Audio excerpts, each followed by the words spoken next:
friends, it's Christy. Welcome back to my channel. Today I'll be making a card for you guys using a couple of the new MFT sets. I'll be using Birdie Brown's Fall Friends and the Pure Innocence Sending Blessings. I've stamped my images out in MFT's Black Licorice Hybrid ink on some Copic friendly cardstock since I'll be coloring with my Copics today. And I'm going to warn you guys that this is going to be a bit of a longer video since I have quite a few images to color, and also it's going to be an interactive card. So there's just a little bit more detail to this one than usual. But I'm starting out with my little girl here, and I'm doing her skin with E000, E00, and E11. I started with the E11 to lay in my shadows. I wanted to cast a nice shadow on her forehead, especially from that hat and also the strands of hair that are hanging down. And then I'm blending out with the E00 and then the E000 for the lightest. And I also did color her hands as well. Then I'm bringing in RV10 to give her some rosy cheeks since this is going to be a breezy fall day scene. For her hair, I'm using E55, E57, and E59. And I'm going to start with that E55. I like to color hair lightest to darkest. That way I can build up the depth and not get too dark right off the bat, especially since it's such a small area. While I'm at it, I'm also going to color in my tree over on the right using those same three shades. Next, I'm going to bring in the E57, and I'm holding my marker very lightly using very little pressure and just the tip of the marker so that I can get nice thin little strokes. So I added a little bit to her bangs, and then I'm also going to add a little bit of shadow to her braid. And then while I have that marker in hand, I'm going to bring it over to my tree and add a little bit of shadow on the right hand side as well. Not being too particular, it's also a very thin area, so it doesn't need a whole lot. And then I'm going to come in with my E59 for my little girl, and I'm using an even lighter stroke than I did with the E57. I just want a little bit of this to help the highlights of her hair really pop. Then I'll bring that E59 over to my tree and add a little bit more shadow to that, just creating a nice depth and helping it become a little bit more three-dimensional and kind of lift off the page. And then I'm lightly going to go back down through my E57 and my E55 and just make sure that there's no harsh lines from those darker colors. I'll blend out the tree a little bit with that E55 as well, but I don't mind if there's a little bit of a rougher texture to that since it is supposed to be bark. I'm moving on to my squirrels, and you can see that I've already colored one of them. I thought that would be one place that I could save a little bit of time for you in the video since I'm coloring them both exactly the same. I'm using E00, E11, E15, E17, and E19. The darker three shades are for the majority of their body. I started with the E19 and laid in my shadows, making sure to add a little bit into the crease of his tail where it's curved around, and then blending out with the E17, and then I'll finish with the E15. I'm going to save a little bit of room on his face for the E11. And then I also will add a tiny bit of that E11 to the base of his belly and then blend out with the E00. I'm going back to my RV10 to color in the insides of their ears. Next, I'm going to color my large pumpkin, and for that I'm using YR14, YR16, and YR18. I'm starting with the YR14 and just kind of filling it in with some quick strokes. Nothing precise, it doesn't even have to be neat. It's just such a large image that I wanted to saturate the paper first so that it would blend a little bit better. So once I have that completely filled in, I'm going to go in with my darkest, which is the YR18, and start flicking in some shadows. I'm going to just try to accentuate the shape of that pumpkin and keep my strokes going in the curve, the direction that the curve of the pumpkin is going. So I'm doing a little bit on both the top and bottom, and then also in between each kind of section where the artist has drawn those lines between, and then blending with the YR16, and again just doing those flicking motions. So it's actually going to have a highlight in the center, which would be the most round part, so it would be sticking out the farthest and have the most sun on it. I made a little mistake there and actually grabbed the YR18 again instead of the YR14. The caps on these three are confusing since the YR14 has the darkest cap but the lightest color.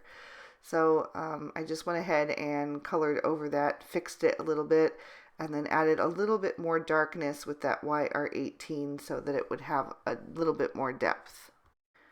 I colored this smaller pumpkin in the same way, and now I'm using YG61, YG63, and YG67 to color in the top stem of that little pumpkin. I also colored the grass at the base of the tree, although in the end card you won't even see that. And as I'm coloring now, I'm also going to be adding some different shades to my pile of leaves and the 3 leaves in the center as well. Moving on to the little girl's sweater, I am using V91, V93, V95, and V99. These are a nice muted purple tone that I really enjoy. So I'm starting with that V99 and laying in some shadows a little bit underneath her scarf, and then also on her lap where the fabric would be gathered at her waist there because she's sitting, and then a little bit to outline her sleeves. And then I'm blending with that V95. These two shades have the most difference, so I'm being really careful to go over the line of that V99 and make sure that they're blending nicely. Then I'll come in with the V93 and fill in the rest of that. So I'm actually not even using the V91 on her sweater, but I'm going to give her some matching tights, and for that, for those I'm going to use all 4 shades. So I'm going to add a little bit of shadow again with that V99 right up under her skirt and down the back of her legs, and then I will blend out with the V95. Again, taking a little extra time to blend these 2 shades so that there aren't any harsh lines. And then I'll come in with the V93, bring that color a little bit more to the front, and then save the majority for the V91 since I wanted it to look like the fabric was kind of stretched over her knees, and usually it gets a little bit thinner that way, especially if you're sitting. I wanted her to have a maroon skirt, so I'm using R46, R56, and R59. Starting with the R59 and doing a little bit of shadow right up under her sweater, and then a little bit in the crease between her legs as well. And then blending out with the R56, and then finishing with the R46. For her hat and scarf, I'm using BG72, BG75, and BG78. And I'm starting with that BG78. I'm doing a little bit of shading up under her hair and where the fabric of the scarf is overlapping each other. Then I'll come in with the BG75 and just color over the edge of the BG78, softening that up and just bringing that color forward. And then I'm leaving the majority of that space for the BG72 for the highlight. I didn't want things to get too dark since I am using kind of dark muted fall tones, but I just left a lot of highlight on all of her clothes, well, except for her skirt because that is kind of really in shadow, but I just didn't want things to get too heavy since I am using those darker colors. So that's why I left even more of a highlighted area than I typically do. So I've moved on to her hat, and again I'm starting with that BG78 and just laying in the shadows on both sides kind of to get that rounded look, and also just adding a few little crease marks where the fabric is kind of gathered as it's pulled over her head. And then blending upward with the BG75 and leaving the majority of that area for the BG72. I did feel like there wasn't quite enough definition, so I did go back with my darkest shade, that BG78, and just add a little bit more to the very edges and deepening that up and adding a little bit more dimension to it. And then I will go in with a tiny bit of the BG75 to just bring that all together.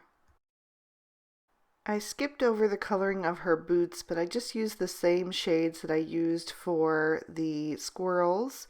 And now I'm taking a black Sakura jelly roll pen and just going over the eyes of the little girl and the squirrels to help them pop. And then I'll trim these out with the matching dies.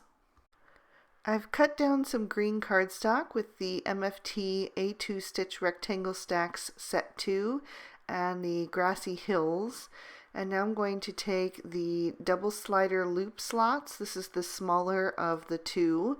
And I'm going to tape that in place with a little piece of Post-it tape and run it through my Cuttlebug. I've also cut down a long strip from a Ziploc bag to about a 1/2 inch, and I'm going to loop it through those little slots and then staple it together with my Tim Holtz Tiny Attacher and trim off the excess. And you can see how that's working there. I've also cut out a pull tab from the Volcano Dynamics with some lighter green cardstock, and I'm going to hold that in place where I want it and staple that to that little strip of Ziploc bag as well. And I'm adding the staples in roughly the same place as they were before, and now you can see how that's going to pull and move that whole mechanism. So I'm going to set that aside for right now and stamp my sentiment onto my focal panel. It didn't stamp out very nicely the first time, so I just flipped the panel upside down and I'm stamping it out again, and that will be completely covered up so it won't even show. And then while I have my MISTI out, I'm also going to stamp the inside of my card. I'm using the Birdie Brown Greetings Galore. And then I'll also stamp out the other little girl and the smallest pumpkin from the Fall Friends stamp set. I've added a very thin strip of foam tape around that little slider track on the back of the darker green grass border, and I'm going to use that to adhere it to my focal panel. I also had 2 thin strips to the front of the track, but I realized as I was putting it together that I needed to remove the top one for this card to work how I wanted it. So before I go ahead and attach the green grass that's going to cover up my mechanism, I want to go ahead and add some of my images because I want them to be sitting below that grass line, but I don't want them to interfere with that mechanism, especially since there's nothing stopping it from catching. So that's why I'm adhering them without attaching the top grass border. The tree was a little bit too tall, so I trimmed down the bottom, and I'm going to just tuck the edge of that behind the large pumpkin. So I've taken one of my squirrels and added him to a little piece of acetate with some score tape, and I've also added some score tape to the rest of the acetate so that I can adhere it to the pull tab slider, and then I'll just trim off any excess. Then I'll grab that thin strip of foam tape that I pulled off earlier, and I'm going to add just a little bit of it to either side to kind of frame in that little track, but this way it's not going to interfere with that squirrel being able to run across the card. And then I can adhere my lighter green grassy panel right over top, just making sure that that adhesive is hidden. And now you can get a look at that little guy in action. Now that I have those main elements put together, I can start to adhere the rest of my images. I'm going to take this pile of leaves and add it to the base of the large pumpkin. And then I decided to make it look as though the squirrel is running back and forth between the little girl and his squirrel friend. So I adhered the squirrel and the medium pumpkin right where he kind of stops. To finish off the scene, I'm going to glue down my leaves, and I'm going to add 2 of them as if they are flying around in the breeze. And then I have the orange one that I'm going to tuck into the grass so that it looks as if it's been caught there. I added the little die cut from the notch I cut for the pull tab slider to give it a little handle. And that is going to complete our card for today. There was another peek at the inside, and there's a look at our little squirrel in action as he races back and forth across the card. I think it turned out super cute, so I hope you guys enjoyed today's video. If you did and you want to show your support, you can go ahead and hit the thumbs up button and let me know that you liked it. And you can also subscribe to my channel if you haven't already. I would love to have your support. Here's 2 extra videos I thought you guys might also be interested in, so hopefully those will tide you over until my next one. Until then, I hope you all have an amazing day. Bye-bye.